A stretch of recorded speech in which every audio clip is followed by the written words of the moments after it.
Hey, you know what? It's much worse than what we think it is. I mean, forget about the economy, not having any jobs, foreclosures, this cap and trade crap that this man is trying to push through, the energy supplies that they're saying that everyone has to have in their homes. Forget about all of that. I mean, here's really where the treason and the subversion begins. And I'm going to read something from my journal that I keep. It says, at our innocent birth, we are all born into slavery. I don't care if you're Bill Gates or the corner bum. If you were registered at birth and were given a birth certificate, you are human chattel to whatever state you were born in and to the United States Incorporated. Our birth certificates have our name listed with all caps. This means that we are not human or a person to the government, but a corporation to whom the federal government can borrow against at will to pay off their debts to the international banking cartel, also known as the Federal Reserve. The certified copy of our birth certificate is located at the U.S. Department of Commerce as registered securities. Each of us is worth approximately $1 million in collateral. The birth certificates are traded on the New York Stock Exchange against our knowledge and against our will for many of us. In Volume 20, Corpus Juris Secundum, I'm probably not saying that right, 1785, it states that the District of Columbia Corporation, which is the United States government, is a foreign corporation with respect to a state. Did you get that? Did you hear what I just said? That the United States government is a foreign corporation with respect to a state. A corporation is a fictitious entity that needs a living entity to conduct business for them. This is the person that the government created on our birth certificate. Instead of copying it in our Christian name, which is combined with lowercase and uppercase of the alphabet, the government recorded all our names in caps. And like I said before, this denotes a corporation. What we are straw men, which are third parties used for their name only to partake in a transaction for a non-living entity, such as a corporation. It also means one who acts as an agent for others for the purposes of taking title to real property and executing whatever documents and instruments that the principal may direct. So when the government deals with Rain Man, all caps, they're dealing with their government-created corporation.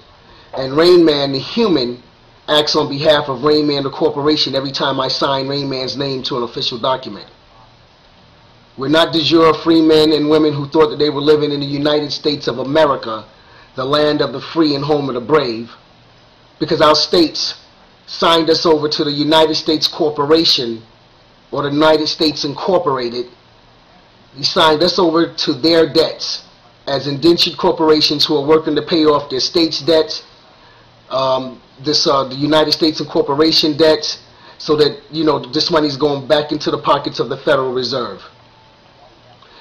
Follow me here. From 1928 to 1932, the Geneva Convention was held at Geneva, Switzerland, with all nations participating to decide the policy for all participating countries. In 1930, the U.S., Great Britain, France, Germany, Italy, Spain, and Portugal declared bankruptcy. Do you need me to repeat that for you? Because remember, during the 1930s, it was the Great Depression.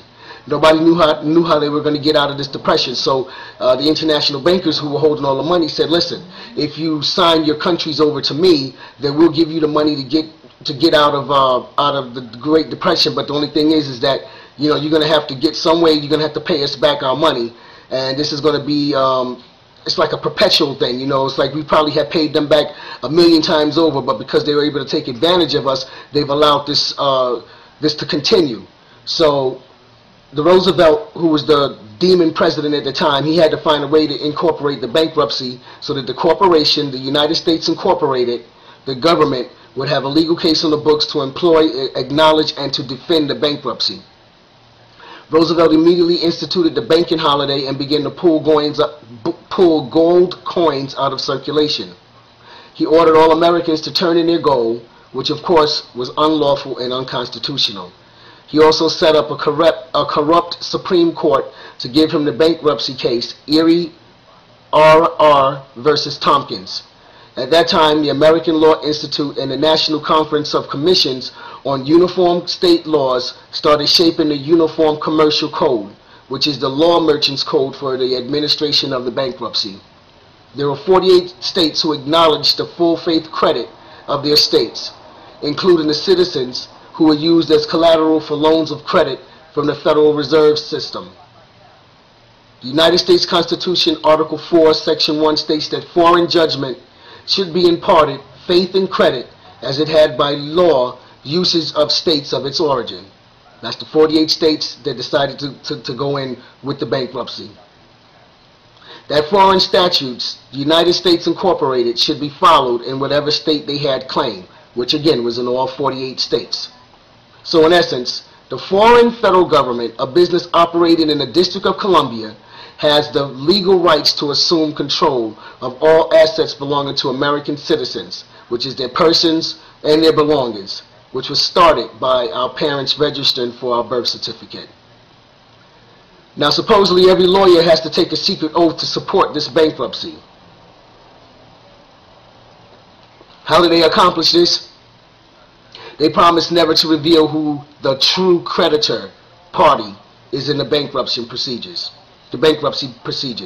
These lawyers never reveal to their own clients, who are you, who the principal of the proceeding is. So how can a defendant know what the true nature of the action is? Your lawyer cannot disclose this to you because then they'd have to ID the true creditor, the international bank is also known as the Federal Reserve. They would also have to reveal how you unknowingly pledged your body and your assets as a party to the corporate United States debt. And this includes you too, liberal. This is the reason why we, the de jure men and women, citizens of the United States of America, are paying our taxes to pay off the debt of the United States Incorporated back into the pockets of the banking cartels that run the Federal Reserve. The IRS is an agent of the creditor, the Federal Reserve. So all of the politicians who are lawyers took an oath to defraud their citizens. The United States Corporation, Joe Schmo, in which the human Joe Schmo acts as Joe Schmo's, the corporation's representative. And the government conveniently and piously collects off of the hard work and sweats of Americans. Even the flags in the court system are unauthorized. Under Title 4 USA Codes, Chapter 1, Section 1 and 2, the yellow fringes on the border of the flag is unauthorized.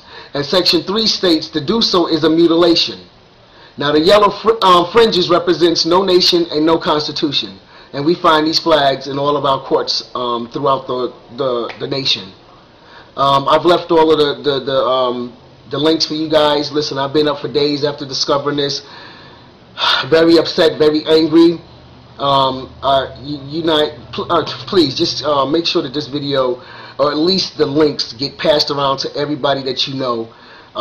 It's far more worse than what we think. You know, we're running around here arguing about whether the Democrats are going to do this and the Republicans are going to do that, and here these guys are all in the same bed. They all know damn well that every American citizen is chattel to a foreign institution, that they have allowed this foreign government, which is operating in the District of Columbia, named the United States Incorporated, to exploit its the natural citizens of the United States of America, taking our money to pay off this foreign entity's debt. And they say nothing. You know, Glenn Beck talks about faith, hope, and charity. And why isn't he talking about this? Bill O'Reilly talking about we're in a no-spin zone. Here's a fool that continually says that moderate Muslims, and he doesn't even know that there's no such thing. That's as big of an oxymoron as they can ever be, a moderate Muslim. But yet he spins back and forth with Obama's this and he does that. Then he says, but the man is this. I mean, you know, we can't even trust our own media anymore. You know, why aren't they reporting this? They're trying to deter us, take our mind off of the really important things, and that's getting our names back and seceding from having to pay our taxes to a foreign entity who has raped our grandparents, our parents' parents. I mean, all the way